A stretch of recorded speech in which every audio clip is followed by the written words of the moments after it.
Just ahead on American Black Journal, thousands of children in Michigan are living in foster care, and there's a need for more foster parents. We'll talk about how you can change a child's life. Plus, it's time to take control of your health. We'll give you the details on medical screenings taking place across Metro Detroit, so stay with us. At DTE Energy, we believe that we have a greater responsibility. We believe that being part of a community means being involved in the fabric of that community, investing time, effort, and resources in the communities we serve. DTE Energy Foundation is a proud sponsor of American Black Journal.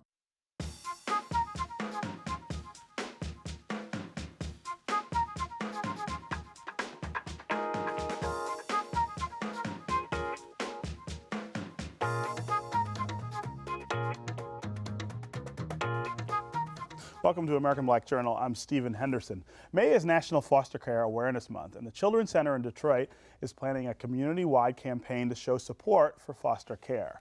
In addition to bringing attention to the issues surrounding foster care, the agency will celebrate the families who shelter and care for at-risk kids. The numbers are alarming. More than 14,000 Michigan children live in foster care. In fact, every 28 seconds, a child is placed in foster care in this state. Nationally, less than 2% of former foster care children go on to earn a bachelor's degree.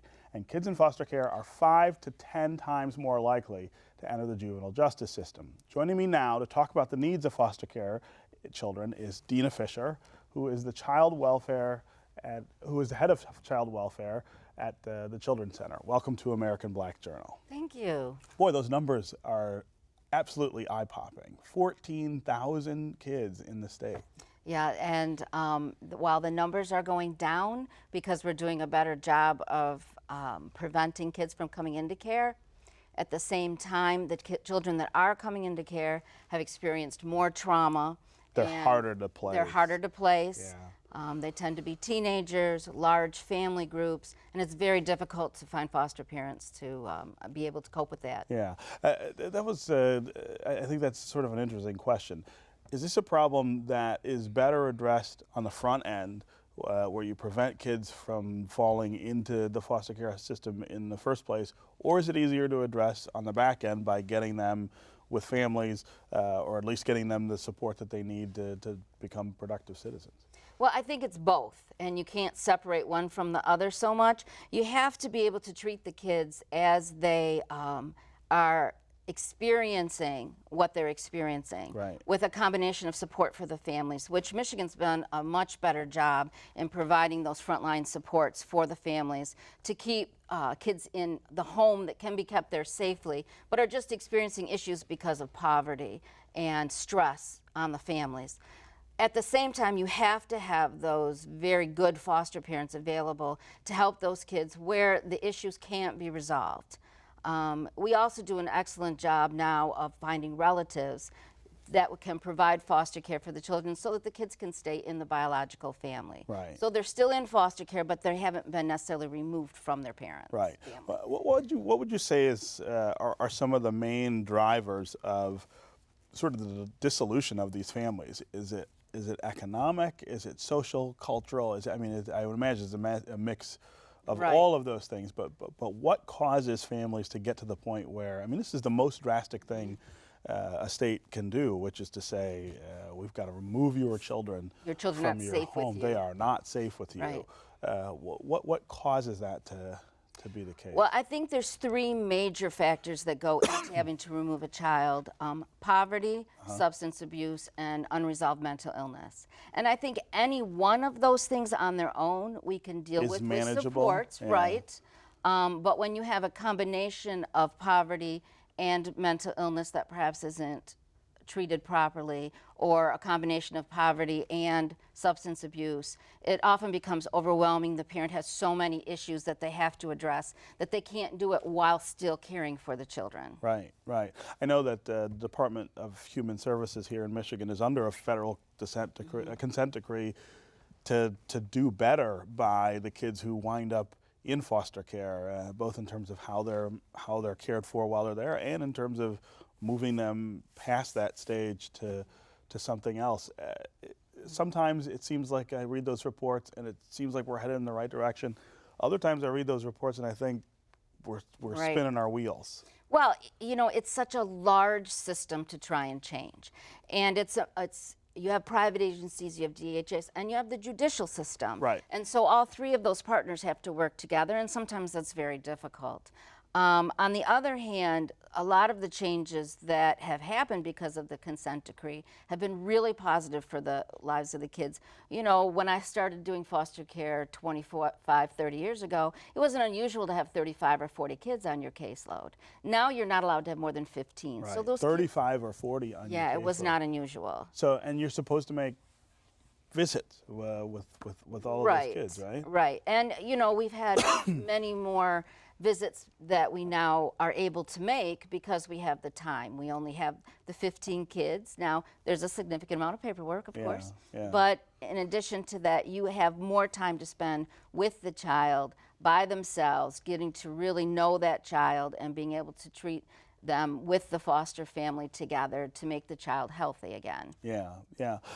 When you are visiting these homes, I mean, I think, you know, we're all familiar with the high-profile cases where this goes terribly wrong, right? A kid is in foster care or returned to a home and something really tragic happens. I would imagine, though, that obviously those are rare cases, but what are the things that you see when you go and visit these homes normally? The foster homes? Sure. Yeah. Well, one of the things you have to do is you have to take the child and meet with them individually. And that way, if they have anything that they want to tell you, they can tell you that in the privacy of their bedroom or so on. But foster homes we try and keep foster homes in the community that the child has been in. Child's from. Right. You know, it's very difficult for a child to be taken from their family. If we can keep them in their little league area, if we can keep them in their school, if we can keep them even in their church, it's much less traumatic Stability to the child. is the staple of child rearing. Right. Yeah. And so, you know, we look for all of those things, and we are, you know, mandated now to make unexpected drop-in visits on the foster families, which is a fairly new thing in the last couple of years, where as we train our foster parents, we teach them if we come to your door, you have to open it. Right. You know, there is none of this. You can't come back later. Yeah, you know, I'm busy. Right. So when we try and be. You're not coming at midnight, right? Not normally. They're supposed to be able to, you know. Right, but the idea is that the foster family is aware that they are held to higher expectations than the normal family would be. Yeah.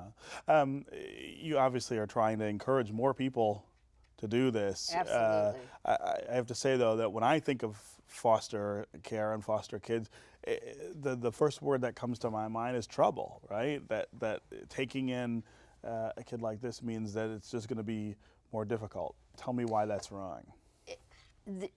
Children that come into foster care have had very traumatic experiences, and they do have issues that they have to deal with. But at the Children's Center, we're very lucky because we have therapists available from birth to age 18 right there on campus.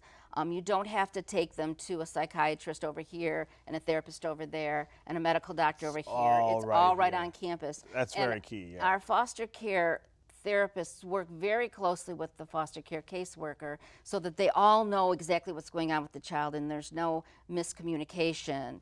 And that if a child needs a higher level services, let's say outpatient therapy isn't enough, well, the home-based services are right upstairs, so we can just move them into that higher level, more intensive services to provide that support to the foster family that they need.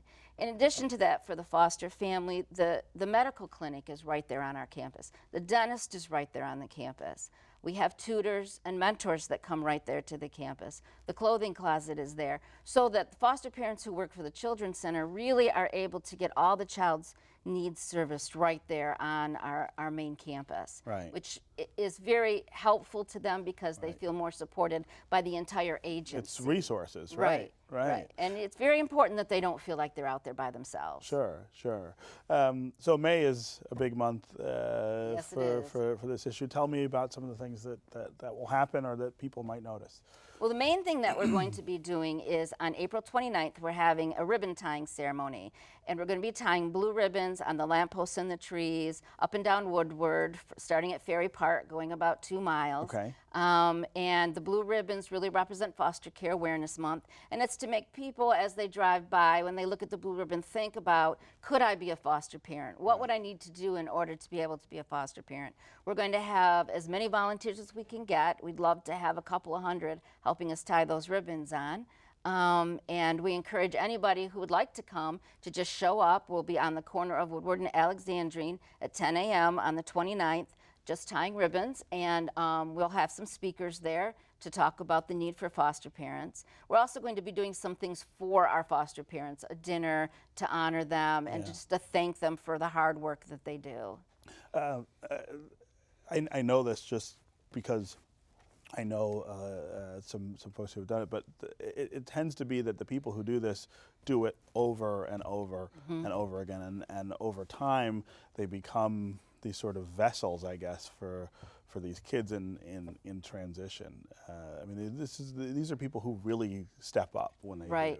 You know, people that want to do foster care, it's really a calling. It's not really it's not a job. It's not something you can do in your spare time. The kids need a lot of care, and they need a lot of help to feel safe.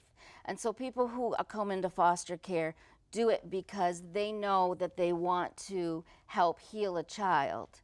And as the child heals, then the parent is healing. And as the child and parent heal and they can come back together, now you have a healthier family in your community, which means that that healthier family then is making your community healthier. So people who are going into foster care understand that their job is to create a healthier child, which is ultimately going to help everybody. And it's making a difference. I mean, it's making a tremendous sacrifice on your part to make a difference for somebody else. And it does require sacrifice. You know, we don't minimize the amount of time and effort it takes to help a child who's been very traumatized heal from that. But it's also very rewarding when you see a child who came to you very frightened, very angry, very frustrated with their life, become healthy and open and happy and able to go back into their community and now become a productive member, rather than continue to be in the system. That's the payoff. That's for everybody, not just that family. And people who are afraid to come into foster care, they'll tell me all the time, I would not be able to say goodbye. I would be so sad. And you are sad. If you're good at being a foster parent, you're going to be sad when the child leaves. You're sad when they leave. But it's worth it because the child is happier with their family, and you've been a part of making society as a whole better.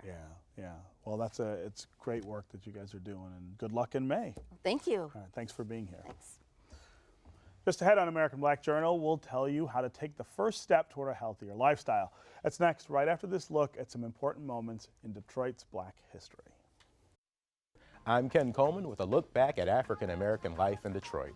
This week in 1942, Roy H. Lightfoot, owner of the B&C Club and Paradise Valley's first mayor, died at the age of 46. In 1989, the Detroit Lions selected Barry Sanders of Oklahoma State University as their first-round National Football League draft pick. And in 1989, Ken Cockrell Sr., the charismatic attorney and former city council member, died after suffering a heart attack. He was 50 years old. These are significant events this week in Detroit's Black history, taken from the book, On This Day, African American Life in Detroit. Every spring, the United Health Organization offers free and low-cost medical screenings with help from its community partners. The initiative is called Project Healthy Living. As many as 12,000 people are served at sites in Detroit and 7 Michigan counties. The campaign began in March and runs through May 17th. Participants can be screened for serious illnesses such as obesity, diabetes, hypertension, cancer, and heart disease. Here to talk more about Project Healthy Living is the Executive Director of the United Health Organization, Ifeatio Johnson. Welcome back to American Black Journal. Thank you, Steve. You were just here. How can you get so many guest spots on this show?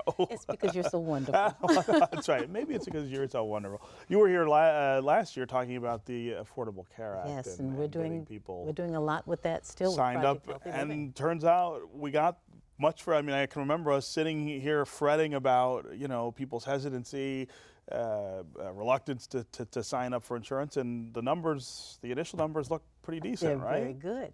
And well over the 7 million that they were shooting for. That's right. And actually right now, the Affordable Care Act has expanded it's what we call the Medicaid expansion has Sure. opened up now. Unfortunately, it didn't open up until after the marketplace closed. Right. But a lot of folks who did not qualify before can now come on and get what's almost free health coverage. Sure. And so if you are unemployed, or you are actually if you're a person whose income is below about $16,000 for a single person, Right. you should come back You qualify. and get that insurance coverage that you need. And it includes things like dental and vision and so much more. Right. And Right, it's which for families tremendous. is, that's just a life changer. I actually know some people who have, for the first time in their lives, Yes. been able to get insurance, Right. and that's a part of the. I feel like it's a part of the Affordable Care Act story that we don't hear as much as the people who are, understandably upset that they're paying higher premiums or that they've got higher out-of-pocket costs. For a lot of folks, they just needed a little bit more help to weed through how to get Sure. the lower premiums. Right. But in November, if they don't like what they have, they'll have the opportunity to go You back do and something try it else. again. Yeah. And I'm sure they'll find probably better Yeah, deals at right. that point. So tell me more about the screenings that you guys have. Oh, been we're doing all kinds of things.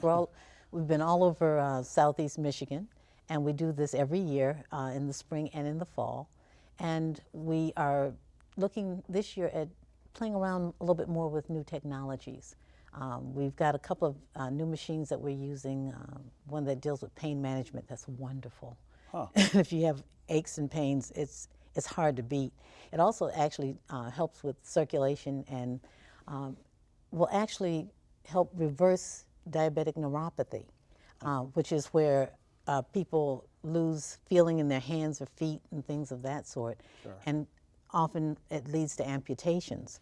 And the machine that we're using now with regular use has been shown in a study with 88 people. They were able to reverse the need for amputation in 85 of them. Right. Right. The other machine is a 3D body analyzer, and it's great because you connect up electrodes to hands, feet, and head, and something very similar to a pulse oximeter for folks who are familiar with that. Sure. And then we do readings, and it checks 120 different biomarkers. And so, in other words, 120 different things going on in your body. Yeah. Right. And it checks your gastrointestinal system, your cardiovascular system, your neurological system, your hormones, your BMI, so many things all at once. And in about 5 minutes, it gives you a readout of all these things going on in your body. Right. It makes recommendations on additional tests that you should possibly have, and helps you take some information to your physician to look at some things that might have gone unnoticed before. Right, and that's the whole point of this, right? Is to get people the sort of diagnostic looks that they may not be getting normally. Well, this year I'm actually trying to coin a new phrase. I'm going from outreach now to inreach, Okay. and I'm thinking that part of the biggest problem that we face as a community is the fact that we aren't in a position to take more responsibility for our own health. And with the Affordable Care Act kicking in, which will give us access to more physicians and better care, and the ability to do health screenings that lets us find out what's going on, and then the very important component of education, finding out about what we're eating, what we're doing, how we're sleeping, the importance of activity in our lives. All those things make us more responsible for our own health. And it's really strange to me that we do all these things for our cars, but Right. we don't do it for ourselves. Right. You take your car in regularly to get the oil changed and to get the things looked at. Right, and you know more about your car. You know when it needs gas. You know when it needs an oil change. Right. You know when the sparks aren't firing or whatever is going, it's clicking, so I need to take it in. We don't do that with our own bodies. Right. We also feed things to our bodies that aren't good That for we us. shouldn't, Yeah, right. we know we shouldn't put sugar in our gas tank, but we don't know about putting sugar in our tank. So we're setting ourselves up for a lot of failures. Part of the problem is that we don't know what's in what we're eating and there's so many places where there are hidden fats and Sure. sugars and salts. And some of the foods that we're eating really should come with warning labels. You know, just like cigarettes. Yeah, This can be hazardous to your health. Right, but that's actually a sort of controversial idea that the government ought to be telling us what to eat, right? Well, yes, it is controversial, but we do it for our car. Yeah, right. We make right. sure that the gas we put in the tank meets certain standards. That's right, we do. We don't do that for our own tanks. We make sure that our cars have insurance. But we can run the car into a tree and not be able to we can get the car fixed and not be able to fix us. Not be able to get medical care. Sure. Right. So, I mean, when we think of all the things we do for a thing, Right. isn't it much more important to see that we do those same things for ourselves and our families? Yeah, yeah. I mean, And it's a that's- problem with prioritization. Yes. Yeah. Well, it's also a problem with knowledge and education. I bet you probably ate 5 or 6 things in the last day, and you don't know what's in them. That's probably right. That's probably right. I And- don't look at the labels. I And if you pick what I did- want, and you know, and of course I'm always busy, so I'm eating on the run and all kinds of stuff, which Right. always leads to poor choice. Yes, it kind of does. I'm actually teaching a class now it's a diabetes prevention class. And it's for people who are pre-diabetic and to help them find out how not to become diabetic. Diabetes is now an epidemic, really. Yeah. Especially among kids, right? especially among kids and especially among our kids. I mean, African American kids, right? Absolutely. It's really skyrocketing. They're estimating an additional 500,000 new cases being diagnosed each year. And that's among the folks who are under 40 years old. The interesting thing is because the baby boomers have gotten into preventative care, Right. the folks 50 They're and doing over better. are actually doing better. Right. The folks who are really filling up the wards now are the folks who are under 40. Yeah. Yeah. And we're finding a lot of our young people are now dropping like flies. Yeah. The number of folks who are diabetic and don't know it is astronomical. We have a simple test that we do at Project Healthy Living sites for, it's called a hemoglobin A1C. It's a $10 test. And it checks to tell you whether or not you're pre-diabetic and moving towards diabetes. Right. And it checks your blood sugar over the last 3 months. So you can't cheat this test. Right. Right. And it'll let you know whether or not you are in danger. And what we're doing with our class, and it's a free class, and they have them in several places across the state, and it's sanctioned by the CDC, is we, for 16 weeks, help people understand what they're doing to their own bodies Right, and how right. to be healthier. in Well, that that those numbers in terms of diabetes, that's almost all diet fueled, correct? Diet and lifestyle. It's a combination. Yeah. You have some things that are genetic, but you have 2 kinds of genes. You have the genes that are dictators, Right. things like the color of your eyes, Right. you know, the color of your hair. Those things you can't really do anything. can't do unless anything you, about unless it, you right. use Clairol or something. But those are dictator genes. The other genes for things like diabetes, for hypertension, for a number of other diseases, for most diseases, are actually kind of more like committees and suggestions. Right. They're tendencies. Right. And so You are more likely to. we're more likely to have this. See this, right. But we trigger a lot of those things with what we do or Right. don't do. Right. And right now we have a tendency to tell children that they should sit still in class. They shouldn't have gym. We've taken a lot of the Taking activities a lot of out. things out. And we've removed the children's work really is play. Yes. And we've taken away their jobs. Yes. And we now want them to sit still, to be quiet, don't go To be outside. like adults, Yes, right. and be like old adults. Yeah, you know. right. In fact, old adults don't Sit there around. still. Exercise with your thumbs and don't actually go out and do activities. Don't get involved. It's dangerous outside, so don't go outside. And as a result, we are raising a group of young people that for the first time in the history of the world Right. Will be less healthy than their parents. have a shorter life expectancy lifespan, than really. their parents. Yeah. And that's only in America. That's not even in other countries around the globe. Right. In America, where we have the best and the greatest and the most access to everything, our kids are going to be dying off faster. Yeah. In Michigan, the statistics are that 1 out of 2 kids that are between the ages of basically 17 to 38 right now are young people between those ages. They're expecting 1 out of 2 to die prematurely from preventable diseases. Right. And so when you start adding that in with things that are not preventable, you know, and things like suicides and homicides and flu and all these other things, we're probably going to lose a major portion of that generation. Yeah, yeah. To Which is, lifestyle. I mean, it's just that's just stunning. Yes, You know, scary. when you sit and think about that, like you said, that's not true in other countries. It's true here in the wealthiest country with the most access and resources and things in the world. So one of the important things for them to do is to come out, get screened. Come to these screenings. Come to that's right. Project Healthy Living screenings Yeah. and call us. Let us help you find places to get screened. Right, right. You need to know what's going on. Start coming to some of the classes. Get some more information about what you need. Okay. Well, great program. Great to have you here, and good luck. Thank you, and you stay healthy. Yes, I'm trying. That's our program for today. Thanks for watching. You can get more information about our guests at AmericanBlackJournal.org. And as always, you can connect with us on Facebook and on Twitter. We'll see you next time on American Black Journal.